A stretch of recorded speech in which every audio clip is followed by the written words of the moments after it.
Guy Madison's marriage is ultimately revealed by Rory Calhoun. Rory Calhoun was born Francis Timothy McCown in Los Angeles on August 8, 1922. Poor upbringing, a brutal stepfather, and youthful criminality plagued Rory.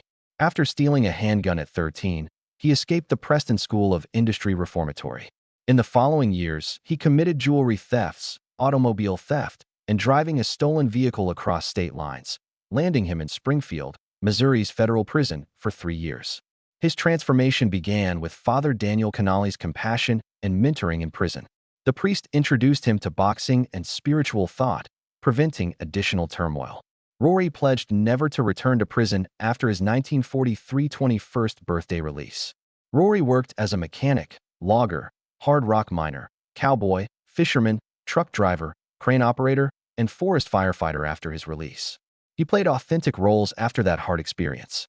He met his wife, talent agent Sue Carroll, while horseback riding in the Hollywood Hills with actor Alan Ladd. She got him a screen audition at 20th Century Fox, commencing his acting career with small appearances in 1944's Something for the Boys and Sunday Dinner for a Soldier as Frank McCown. Henry Wilson signed him to Vanguard by David O. Selznick shortly after. Wilson renamed him Rory Calhoun, saying Leo's roar and Calhoun's Irish descent established his Hollywood identity. Calhoun scored supporting roles in The Red House, 1947, That Hagen Girl, 1947, and Massacre River, 1949, after a rocky start that included a brief jail stint for assaulting a detective. He got a 7-year 20th Century Fox contract in 1950. Jacques Turner directed him in the musical biography With a Song in My Heart, 1952, and Way of a Gaucho, 1952, with Susan Hayward and Betty Grable. The Western genre became his specialty. He appeared in The Silver Whip, 1953, Powder River, 1953, For Guns to the Border, 1954, and River of No Return, 1954, with Marilyn Monroe and Robert Mitchum, earning him infamy as the evil love interest. He starred with Monroe, Betty Grable, and Lauren Bacall in 1953's How to Marry a Millionaire. Scandal Sheet Confidential revealed Rory's criminal past, published by his agent Wilson in 1955. However, it boosted his bad boy image and captivated the public. He bravely revealed his criminal history first, deflecting the blow. Victor Orsatti and Calhoun created Rorvik Productions in 1957. The Hired Gun, Apache Territory, Domino Kid, and Flight to Hong Kong were his creative outlets in westerns with adult themes or moral depth. Rory co-authored Domino Kid, wrote Shotgun, and converted one of his stories into The Man from Padera. Rory starred in, produced, and wrote episodes of Scylla Productions' CBS Western The Texan, 1958 to 1960, when leading performers avoided TV. Shot 2 episodes per week for roughly 79 episodes over 2 seasons. He was popular for his brave action, despite the heavy workload. Calhoun refused a 3rd season despite desire, wishing to resume film roles and prevent burnout. Despite never securing another major Studio A film, Calhoun continued to work in horror, Motel Hell, Angel Sequence, action, and guest TV roles throughout the late 1980s and early 90s. As Judge Tyler on Gilligan's Island, Starsky and Hutch, Alias Smith and Jones, The A-Team, and Daytime Drama Capital. His final film role was Ernest Tucker in Pure Country, 1992, when critics praised him as the star in a modest movie. Rory was a successful real estate investor in the San Fernando Valley, running Western-themed nightclubs and ranching. Even though Bell Star in London's West End failed due to financial and personal scandal, he was interested in it. Like his characters, Rory Calhoun's personal life was colorful and dramatic. His 3 marriages showed his turbulent and complex relationships. He married actress and singer Lita Barron in 1948 at the height of his Hollywood success. They married for 22 years, ending in 1970. Calhoun loved his 3 kids, Cindy, Tammy, and Lori, despite his marital problems. He married Lita Barron, a longtime social companion and performer who had worked with Calhoun in films and public events. However, their friendship soured, leading to a public divorce. Barron's explosive accusations of Calhoun's adultery made headlines when she filed for divorce.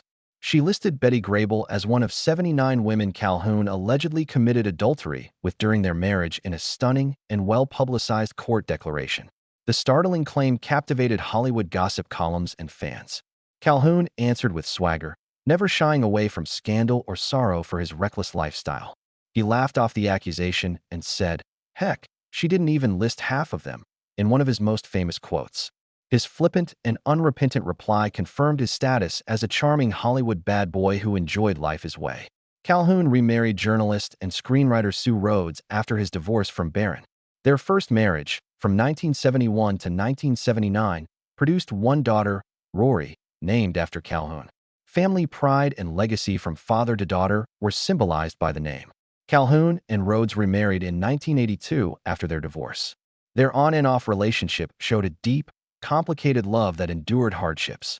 He had a daughter, Athena Marcus Calhoun, with actress Vatina Marcus in addition to his children from his formal marriages. Marcus was a beautiful 1950s and 60s actress who had a brief romance with Calhoun and had Athena. Athena was recognized by Calhoun and raised with her father's Hollywood legacy despite their odd union. Rory Calhoun's family life was a tapestry of passion, controversy, loyalty, and drama, echoing the unexpected themes of his westerns and melodramas. He had children from both marriages and a separate romantic connection. Guy Madison and Gail Russell's lovely but complicated marriage was rumored for decades. This union captivated Hollywood insiders and the public. Many of Madison's peers kept quiet about his marriage out of loyalty, caution, or fear of Hollywood reaction. Among those silent onlookers was Rory Calhoun, the ruggedly handsome star of many westerns who knew Madison. Calhoun had met Madison on studio lots, red carpets, and private parties, but he had never publicly addressed the matter. Calhoun ultimately revealed what he saw during Madison and Russell's marriage in a rare and introspective interview near the end of his life. Many longtime fans and industry analysts thought the two men had simply a professional rapport were shocked. Calhoun said he kept his distance out of respect for Madison, but he had long known about the couple's emotional turmoil behind their Hollywood facade. Calhoun began by explaining the Madison-Russell courtship's initial allure and media frenzy. He said the public saw them as the perfect pair. Guy was the matinee idol, with a square jaw, sculpted features, and a gentle voice that made women swoon. Gail's beauty was quiet and haunted, but I always sensed more behind the surface.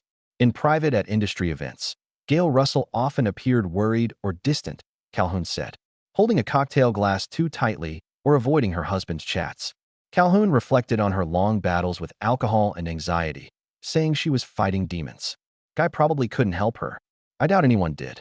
However, love was present, not enough to keep them whole. He also admitted that Madison was loved for his charisma and calmness on screen, but he could be emotionally aloof and preoccupied with his public image in private. Guy was under pressure to maintain his all-American image, Calhoun claimed. He struggled to handle a delicate wife since there was little opportunity for vulnerability. He wasn't mean. How to anchor her was beyond him. Calhoun was asked why he waited so long to speak out and said that actors of their time were expected to be discreet, not gossiping or betraying each other. Not like today's tell-all novels and reality shows. Your word was your bond then.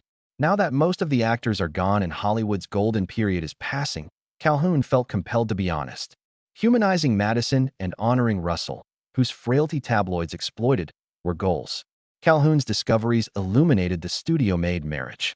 His words reminded us that behind every silver screen was a real relationship with the same struggles, misunderstandings, and heartaches. Although Rory Calhoun's revelation came late, it brought a touching realism to Guy Madison and Gail Russell's long-storied story. Two stars immortalized in black and white, but human below. At 76, Rory Calhoun died on April 28, 1999, after a long and meaningful life. He died at Providence St. Joseph Medical Center in Burbank, California, a city famous for its entertainment sector and proximity to Hollywood, where Calhoun spent most of his career. Given Calhoun's terminal illnesses, Providence St. Joseph Medical Center's chronic illness expertise was crucial.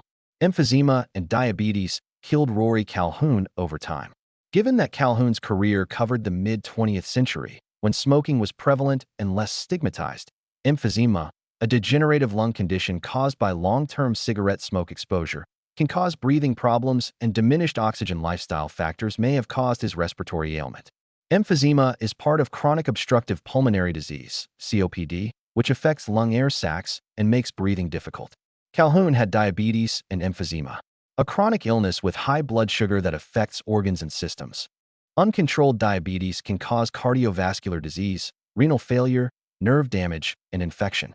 Since emphysema and diabetes can worsen each other and complicate therapy, Rory Calhoun's health was delicate. His death at 76 shows that chronic ailments cut short his final years. At the time, 76 was a respectable lifespan, but given his star power and influence in Hollywood, his death was perceived as the loss of a key character who had shaped Western and adventure movies and television.